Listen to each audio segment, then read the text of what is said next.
She's too trusting to notice. I'll paint her as unstable and get full custody." My husband Stephen's voice drifted from his office down the hall, casual and confident as he spoke to his brother on speakerphone. I froze in the kitchen doorway, my coffee mug halfway to my lips. The plan is already in motion. By Christmas, this will all be over. My name is Eleanor Conway.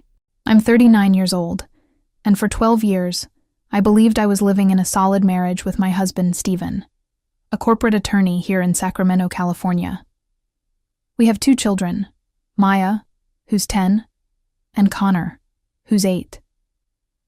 To anyone looking from the outside, we probably seemed like the perfect family. Stephen worked at Crimson Harbor Group, one of the most prestigious law firms in the city, and I managed our home while freelancing as a marketing consultant. But standing there in my own kitchen, listening to my husband discuss my destruction like a legal strategy, I realized how wrong I'd been about everything. The late nights at the office, the weekend conferences that seemed to multiply recently, the way he'd started looking at me like I was a stranger. It all suddenly made horrifying sense. What Stephen didn't know was that I was never as naive as he thought. In fact, I'd been watching him more carefully than he realized. For months, I'd noticed the small changes. Stephen used to text me when he'd be late, but lately, he just assumed I'd wait. He used to ask about my day, but now he barely looked up from his phone during dinner.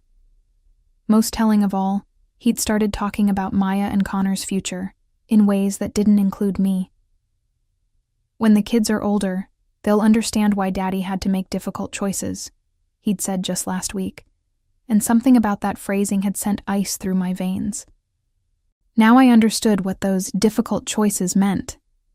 He was planning to divorce me and claim I was an unfit mother. The casual cruelty in his voice as he discussed stealing my children made my hands shake with fury. But even as rage flooded through me, a cold, calculating part of my mind was already working. Stephen thought he was the only strategic thinker in this marriage, but he was about to learn otherwise. I set down my coffee mug with deliberate care and walked quietly back to my office. Opening my laptop, I created a new folder on my desktop and labeled it simply, Evidence. Then I picked up my phone and started researching private investigators in Sacramento. Stephen wanted to play games with our family's future. He had no idea what he'd just started. The next morning, I sat across from Detective James Morrison in a small cafe downtown, choosing a location far from Stephen's usual haunts. Detective Morrison was in his 50s, with graying hair and sharp eyes that seemed to catch every detail. He'd come highly recommended by a colleague whose own divorce had revealed her husband's affair. "Tell me what's happening," Detective Morrison said, pulling out a small notepad. I explained the conversation I'd overheard, the changes in Stephen's behavior, and my growing suspicions about his secretary, Vanessa Torres. She was 26, fresh out of paralegal school, and had started working at Crimson Harbor Group about 8 months ago, right around the time Stephen's behavior began shifting. "Do you have any concrete evidence of an affair?" Detective Morrison asked. "Not yet," I admitted. "But I have a feeling there's more going on than just infidelity. Stephen mentioned moving money and painting me as unstable. He's been working on this plan for over a year, according to what I heard." Detective Morrison nodded grimly. "Financial manipulation in divorce cases is more common than people think. If your husband is planning to claim you're unfit, he's probably building a paper trail to support that narrative. We need to document everything before he can execute his plan." We discussed logistics, Stephen's schedule, his known associates, and the kind of evidence that would hold up in court. Detective Morrison explained that we'd need to be careful and thorough. "Your husband is a lawyer," he reminded me. "He'll know how to cover his tracks and challenge evidence. We need to be bulletproof." I returned home that afternoon feeling both terrified and oddly relieved. For months, I'd felt like I was going crazy, questioning my own perceptions and wondering if I was imagining problems in our marriage. Now I knew I wasn't paranoid. I was right. Stephen was planning to destroy me, but at least now I could fight back.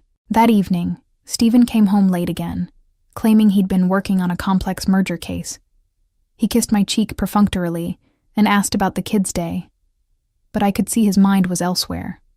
As we sat at dinner, Maya chatted about her school project while Connor described his soccer practice, and Stephen nodded along while checking his phone. "Everything okay at work?" I asked casually. "You seem stressed lately." Stephen looked up sharply, and for a moment, I saw something flicker in his eyes. Guilt, maybe, or calculation. "Just busy," he said. "This merger is taking everything out of me. I might need to work this weekend, too." "Of course," I said, smiling. "Whatever you need to do." But inside, I was already planning. Detective Morrison had given me a small recording device and taught me how to use it discreetly. If Stephen wanted to continue his phone conversations about destroying my life, I'd make sure every word was documented. He thought I was too trusting to notice his plans, but he was about to discover that the wife he'd underestimated was his greatest threat. 3 weeks into my secret investigation, Detective Morrison called with the first major breakthrough. "We've got hotel receipts," he said, his voice tight with professional excitement. "Your husband has been staying at the Fairmont Hotel downtown every Tuesday and Thursday for the past 2 months. The reservations are in his name, but there's a pattern of room service for 2. I sat in my car outside Maya's school, waiting for pickup time, and felt my world tilt. Hearing about Stephen's affair was different from having proof. "Are you certain?" I asked.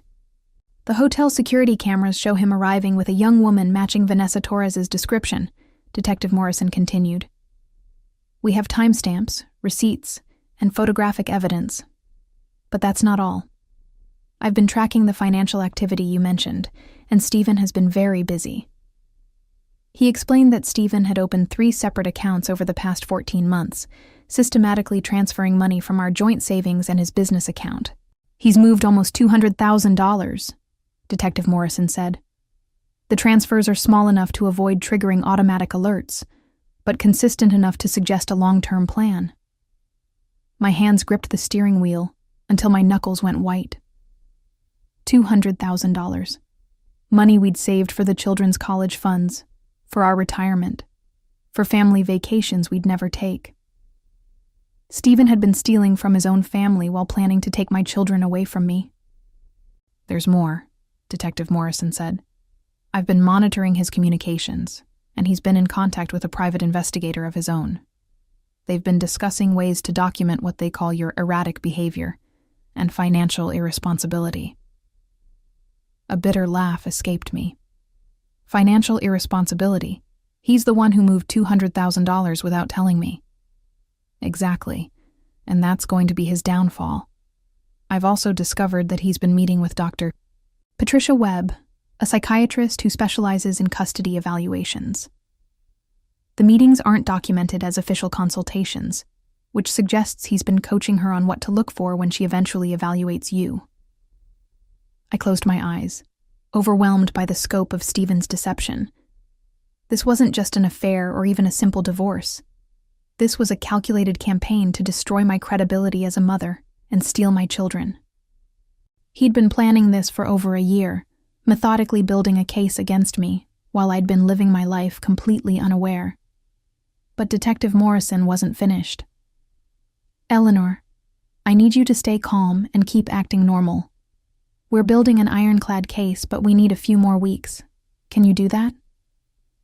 I thought about Maya's upcoming school play and Connor's soccer tournament, about bedtime stories and family dinners where Stephen sat plotting my destruction. "Yes," I said finally, "I can do that." As I hung up and walked into the school to collect Maya, I practiced my smile. Stephen thought he was so clever, so strategic. He had no idea that every move he made was being documented, every secret meeting recorded, every stolen dollar tracked. The lawyer in him would appreciate the thoroughness of the case being built against him, if only he knew it existed. By December, I had enough evidence to destroy Stephen's life 10 times over, but Detective Morrison insisted we wait until after the holidays. "Let him think he's winning," the detective advised. The more confident he gets, the more mistakes he'll make. Stephen's confidence was indeed growing. He'd started leaving his phone unlocked around the house, apparently secure in the belief that I was too naive to check it. During one of his weekend conferences, I photographed dozens of text messages between him and Vanessa. The conversations ranged from sickeningly romantic to coldly strategic discussions about our divorce timeline. By February, Eleanor will be out of the picture. Stephen had texted Vanessa just 3 days ago. The kids will adjust quickly, and we can start fresh. Vanessa had responded with heart emojis and a message that made my stomach turn. I can't wait to be their new mom. I'll be so much better for them than she ever was. The audacity was breathtaking.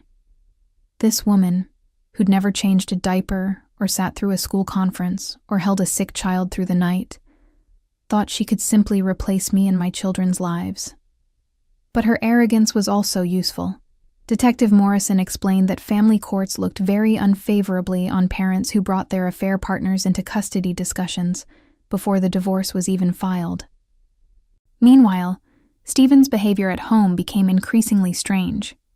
He'd started taking phone calls from his office at odd hours, often stepping outside or into the garage.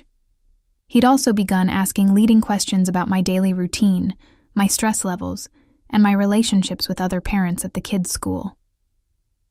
Eleanor seems pretty overwhelmed lately. I overheard him telling his brother during one of their weekly calls. She snapped at Maya yesterday over homework, and Connor mentioned she forgot to pack his lunch twice this week. Both statements were complete lies, but I realized Stephen was manufacturing incidents to support his future claims about my fitness as a mother. Detective Morrison had warned me this would happen, so I'd started keeping detailed notes about my interactions with the children, complete with photos and timestamps. When Stephen eventually tried to paint me as neglectful, I'd have proof of every school pickup, every homework session, every bedtime story. The most disturbing discovery came right before Christmas. Detective Morrison called me while I was wrapping presents in the basement, and his voice was unusually grim. Eleanor, we've uncovered something that changes everything. Stephen hasn't just been moving money. He's been working with someone at his firm to manipulate his income reporting. My blood ran cold. What do you mean? He's been artificially reducing his documented salary and bonuses to minimize potential alimony payments. But here's the interesting part. The money he's been hiding isn't going into personal accounts. It's being funneled through a complex series of transfers that suggest money laundering. I sat down hard on the basement steps, surrounded by Christmas wrapping paper and ribbon. Money laundering? Stephen? It gets worse. Some of the client accounts he's been managing show irregularities that suggest he's been skimming funds. We're talking about serious criminal activity, Eleanor. This isn't just about your divorce anymore. The implications hit me like a physical blow. If Stephen was embezzling client funds, his career wasn't just at risk, his freedom was. And if he was caught, Maya and Connor would have to live with the shame of having a father in prison. Part of me felt sick at the thought of what this would do to them. But another part felt a cold satisfaction. Stephen had been planning to destroy my reputation and steal my children, but his own greed and arrogance had led him into criminal territory. What do we do now? I asked. We document everything and prepare for the possibility that this becomes a criminal matter, Detective Morrison said. But first, we need to protect you and the children. If Stephen realizes we're onto him, he might do something desperate. The revelation about Stephen's criminal activity changed everything about my strategy. Detective Morrison introduced me to Catherine Walsh, a criminal defense attorney who specialized in white-collar crime. Catherine was in her 40s, with steel gray hair, and an intensity that made me feel safer just being in her presence. Your husband has been incredibly sloppy, Catherine said, reviewing the financial documents Detective Morrison had gathered. He's left a paper trail that any forensic accountant could follow. The question is whether he's acting alone or if others at his firm are involved. We were meeting in Catherine's office on a Saturday morning while Stephen was supposedly at another conference. The irony wasn't lost on me. While he was planning my destruction, I was building a case that would end his career and possibly send him to prison. The The client fund skimming is the most serious charge, Catherine continued. We're looking at embezzlement, breach of fiduciary duty, and potentially fraud. If convicted, he could face 10 to 15 years in prison. My hands trembled as I absorbed this information. 10 to 15 years. Maya would be in her 20s when Stephen got out. Connor would be finished with college. Their father would miss their entire childhood because of his own greed and betrayal. What about the divorce proceedings? I asked. Can we still protect the children's interests? Catherine smiled grimly. Oh, the divorce is going to be the least of Stephen's problems. When this criminal case breaks, his ability to fight for custody will be non-existent. No family court judge is going to award children to a parent facing federal charges. Detective Morrison leaned forward in his chair. We've also been investigating Vanessa Torres. She's not as innocent as she appears. Some of the financial transfers went through accounts in her name, which suggests she's been actively participating in the scheme. This news should have shocked me, but somehow it didn't. The woman who thought she could replace me as Maya and Connor's mother was also complicit in stealing from Stephen's clients. The poetic justice was almost too perfect. How long before you have enough to press charges? I asked. We're coordinating with the FBI's white-collar crime unit, Catherine said. They want to make sure we catch everyone involved before anyone has a chance to destroy evidence or flee.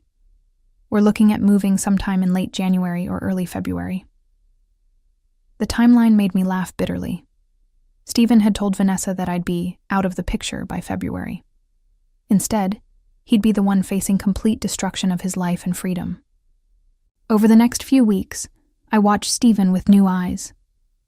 Every late night at the office, every secretive phone call, every lie about weekend conferences, all of it was building toward his eventual downfall.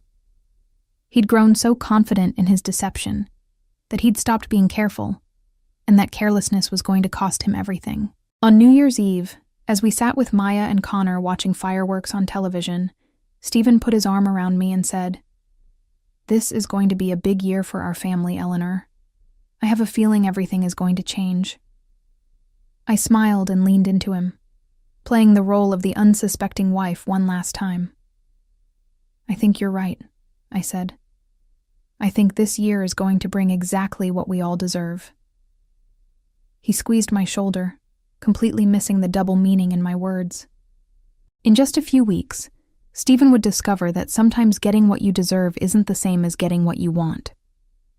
On January 15th, exactly 3 months after I'd first contacted Detective Morrison, everything came to a head in a way that even my darkest fantasies couldn't have imagined. I was at home with the children when my phone rang. Catherine Walsh's name appeared on the screen, and my heart immediately began racing. "Eleanor, it's happening today," Catherine said without preamble. "The FBI is moving on Stephen and several others at his firm within the hour. Are you somewhere safe with the children?" I looked around our living room, where Maya was working on a puzzle, and Connor was reading a book about dinosaurs. Safe seemed like a relative term when your husband was about to be arrested for federal crimes. "We're at home," I said. "Should we leave?" "No, stay put. The agents will likely come to the house to search for evidence, but you and the children aren't in any danger. This is actually the best-case scenario for you. Stephen will be processed and arraigned, which means he won't be able to come home and potentially destroy evidence or intimidate you." As if on cue, I heard the sound of multiple cars pulling into our driveway. Through the front window, I could see black SUVs and unmarked sedans filling our normally quiet street. Maya looked up from her puzzle with curiosity. "Mommy, why are there so many cars outside?" she asked. I took a deep breath, knowing that this moment would change my children's lives forever. "There are some police officers who need to ask Daddy some questions about his work," I said carefully. "It's going to be okay, but things might be a little confusing for a while." The doorbell rang, and I opened it to find 2 FBI agents with a search warrant. They were professional and courteous, explaining that they needed to examine Stephen's home office and any financial documents. As they worked, I called my mother and asked her to come pick up Maya and Connor. There was no point in having them witness their home being searched by federal agents. Within an hour, the agents had filled several boxes with documents from Stephen's office. They also seized his laptop and a filing cabinet full of what they called relevant materials. As they prepared to leave, one of the agents handed me a business card. "Mrs. Conway, your husband has been arrested on charges of embezzlement, wire fraud, and money laundering," she said. "He's being held pending arraignment, which will likely happen on Monday. You'll want to contact an attorney if you haven't already." I held the card with steady hands, though inside I felt like I was floating outside my own body. "What about his girlfriend, Vanessa Torres?" "Miss Torres was arrested at the law firm this morning," the agent said. "She's facing similar charges related to her participation in the financial scheme." After the agents left, I sat alone in my eerily quiet house and called Detective Morrison. "It's over," I said when he answered. "The criminal case is just beginning," he corrected. "But yes, Stephen's plan to destroy you is definitely over. How are you holding up?" I looked around at the home Stephen had planned to take from me, thought about the children he'd tried to steal, and considered the life he'd intended to ruin. "I'm better than okay," I said. "I'm free." That evening, local news outlets began reporting on the arrests at Crimson Harbor Group. Stephen's mugshot appeared on television, looking nothing like the confident, calculating man who'd planned my destruction. Instead, he looked exactly like what he was, a criminal who'd been caught red-handed. My phone buzzed with a text from a number I didn't recognize. It was brief, but satisfying. "This is Stephen's brother. We need to talk." Even his family was already distancing themselves from him. The man who'd thought he was too clever to be caught had instead proven that pride truly does come before a fall. The arraignment hearing was scheduled for Monday morning, and Catherine Walsh had arranged for me to attend as an observer. I wanted to see Stephen's face when he realized how completely his world had collapsed. Maya and Connor were staying with my mother for the week, sparing them from seeing their father in an orange jumpsuit. The courthouse was buzzing with reporters and curious onlookers. Stephen's arrest had become a major story in Sacramento. A prominent attorney brought down by his own greed made for compelling headlines. As I sat in the gallery with Catherine, I spotted several of Stephen's colleagues from Crimson Harbor Group, looking shell-shocked and worried about their own potential involvement. When Stephen was led in wearing handcuffs and jail-issued clothing, he looked like a completely different person from the confident man who'd planned to paint me as unstable. His hair was disheveled, his face pale, and his eyes darted nervously around the courtroom. When his gaze found mine, I saw something I'd never seen before: genuine fear. The charges were read aloud: embezzlement of client funds totaling $450,000, wire fraud, money laundering, and conspiracy. Each count carried potential prison sentences that added up to decades behind bars. Vanessa Torres stood at a separate podium facing identical charges, her designer suit a stark contrast to the gravity of her situation.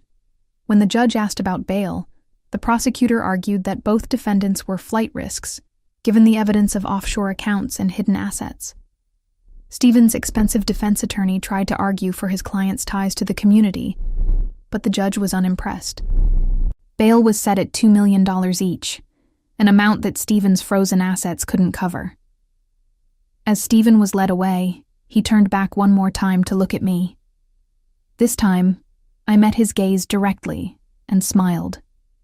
For 12 years, I'd been the trusting wife who believed in our marriage. Now I was the woman who'd brought down his entire criminal enterprise with patience, intelligence, and the help of professionals who knew how to build an airtight case. Within a week of Stephen's arrest, my divorce attorney filed papers that made his custody dreams impossible. With Stephen facing federal charges and potentially decades in prison, the family court proceedings became a formality.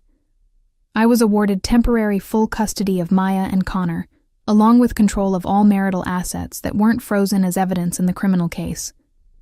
The irony was perfect. Stephen had spent over a year moving money and building a case to prove I was an unfit mother, but his own criminal behavior had given me everything he'd tried to take away. The house he'd planned to claim was now mine. The children he'd wanted to steal from me would grow up knowing their father chose greed over family. Detective Morrison's final report detailed the full scope of Stephen's deception. The affair with Vanessa had been just the tip of the iceberg. Together, they'd been skimming money from client accounts for over 18 months, using sophisticated financial instruments to hide their theft. The money had been funding not just their relationship, but also Vanessa's expensive lifestyle and Stephen's secret gambling addiction. A detail that explained why he'd needed so much cash so quickly. "Your husband got greedy," Detective Morrison explained during our final meeting. If he'd stopped at the affair and a simple divorce, he might have gotten away with it. But the money laundering and embezzlement created a paper trail that was impossible to hide once we started looking. I thought about Stephen sitting in his jail cell, probably still believing he was the smartest person in the room. He'd underestimated me so completely that he'd never considered I might fight back. His assumption that I was too trusting to notice had been his fatal flaw.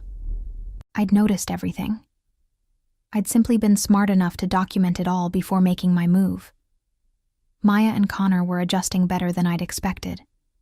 They knew their father had made serious mistakes at work and would be away for a long time. But they didn't need to understand the full details yet. What mattered was that they felt safe and loved, something I could provide now that Stephen's destructive plans had been permanently derailed. Looking back at the woman I'd been 3 months ago, worried about my marriage but too afraid to confront the truth, I barely recognized her. Stephen had tried to destroy that woman, but instead, he'd created someone far more dangerous, a mother with nothing left to lose and everything to protect. As I tucked Maya and Connor into bed that night, listening to their laughter and knowing they were safe from Stephen's manipulations, I realized that sometimes the best revenge is simply letting someone's own choices destroy them. Stephen had planned my downfall with meticulous care, but his arrogance and greed had ultimately written his own ending. In trying to prove I was too trusting to notice his deception, he'd created the very woman who would bring about his complete destruction.